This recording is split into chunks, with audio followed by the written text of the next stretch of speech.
We're starting today with Hashem, Rabbi Yagen's lessons on Rabbi Zino again at Shalom, his lessons on Pesach. So on Pesach, we know there's a mitzvah to speak about how we were taken out of Egypt. Question is, that's how we got taken out, but how did we get there to begin with? Why did we have to go to Mitzrayim to begin with? So the Torah tells us how Hashem promised Abraham Avinu that he'll get the Holy Land as an inheritance. But Abraham Avinu asked a question. What did he ask? He asked, how will I know I will inherit it?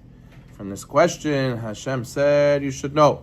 Your offspring will be aliens in a land that's not theirs. And the Jews will serve these other nations. And then 400 years they'll be oppressed, and then they will go out. The Gemara says that the slavery in Egypt was Abraham Avinu's punishment for asking Hashem, how will I know that I will inherit the Holy Land? So the question is, from asking a question, 400 years of subjugation? What's going on with that? So Abraham Avinu also, he was a master of Emunah. Nimrod said, bow down to the idol, throw him in the oven because he didn't want to bow down. When Hashem asked him to give his son Yitzhak, he gave his son, no questions asked. So, what? Avraham Avinu, we have a doubt about his emunah because he asked Hashem a question? So the Maharami Prague explains like this. Avraham Avinu asked, how would he know? And Hashem said, from your question, I see a microscopic flaw in your emunah. What do you mean, how will I know? If I told you, I'm going to give it to you. So the tiniest flaw in your emunah will cause a huge rift in your offspring. And therefore, I have to go, and not just, Hashem doesn't just punish. Hashem doesn't just say, oh, go and burn. Go and suffer in Mitzrayim. Through suffering in Mitzrayim, you'll see the 10 plagues, you'll see what I will do to Paro, you will see how I take you out in a great hand, outstretched arm, mighty hand. Through this, you'll make up, your children will learn and fix that flaw of emunah that you had from Mitzrayim. You'll come out with emunah that they wouldn't have had otherwise. So therefore, it's like a mashal, he says. He says the guy buys an apple tree, a little sapling to plant in his garden. So he takes it home, and he passes by a guy who knows plants very well. He's an expert. So he says, don't plant this little baby tree. He says, why not? He says, I see a black speck on the root. He says, so what? It's a black speck. Who cares? You don't understand. I see already from this black speck, the apple's going to be very bitter. Hey, enough with you, black speck, sour apples. What are you talking about? So you have to realize that the guy planted it, and exactly what the guy said, that's what it was. That's what happened. So therefore, we have to learn that Hashem saw the same thing. Hashem saw, from your question, I see you have a small speck of lack of emunah.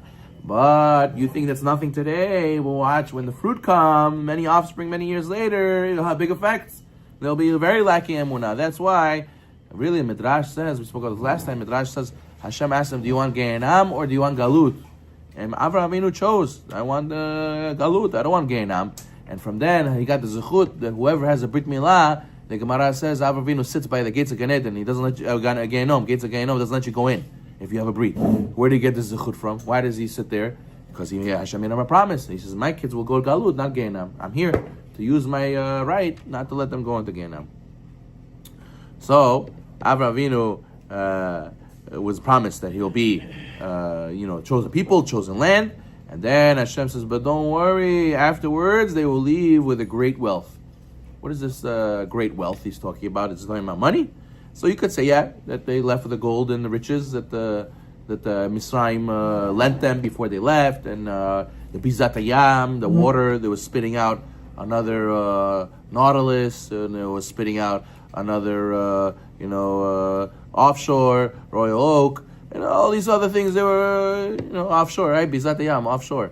So they go and they're spitting out all these jewels and all these riches in the Kriyat Yam Suf.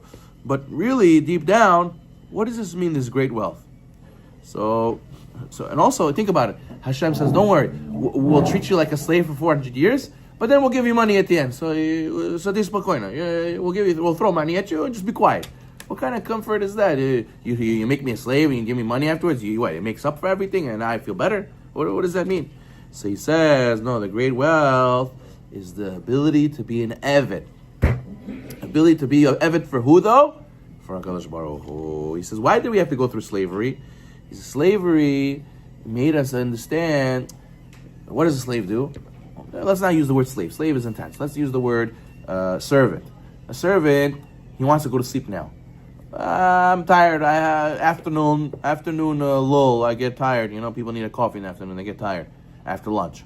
So the guy gets tired. He wants to go to sleep. But now his master calls him. He says, no, you have to come. You have to do something for me. So the guy says, ugh, I'm so annoyed. But it's my master. It's my job. I have to. I'm a servant. I have no choice. So he goes. And the guy wants him to meet him the next morning, 6 a.m.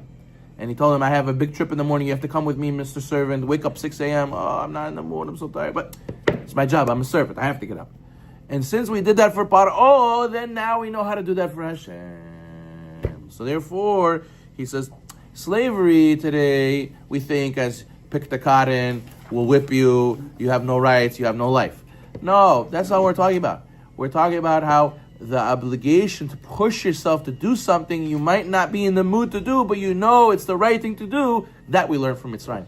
That we exercise that ability in Mitzrayim. We did it for Paro, now we could do it for Hashem. Why does a person want to be a slave? A person wants to say, what do you mean? I want to be a free man. Who says I want to be an Eved? Who says I want to be a servant? So you have to think about it. Imagine Mashal, a prince, he lives in the palace. He's wealthy, he has comfort, he has everything he wants. He's free to do as he wishes. Suddenly, he says, someone yells at him, wake up early. Somebody yells at him, study intensely. Somebody yells at him, put on your right shoe before you left. Wear this, wear that. It's very difficult. What do you mean? I can't do this. This is driving me nuts. Stop telling me what to do. I want to do what I want to do.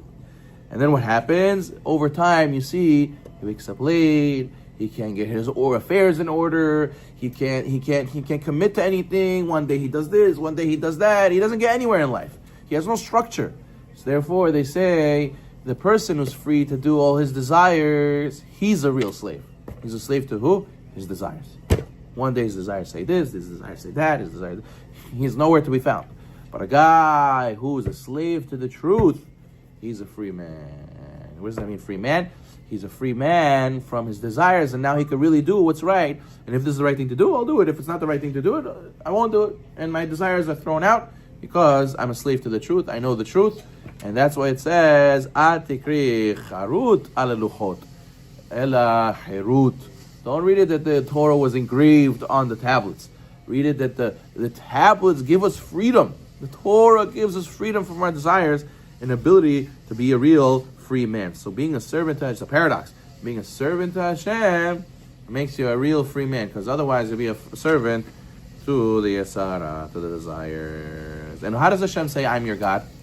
Ani anochi Hashem Elokecha asher, that I created the world? No. She'oseticha me'eretz Yisrael, I took you out of Egypt. Being close to me comes from where?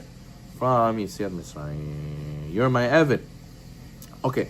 So Misal Yesharim says that the person has to know that in this world we're here to work.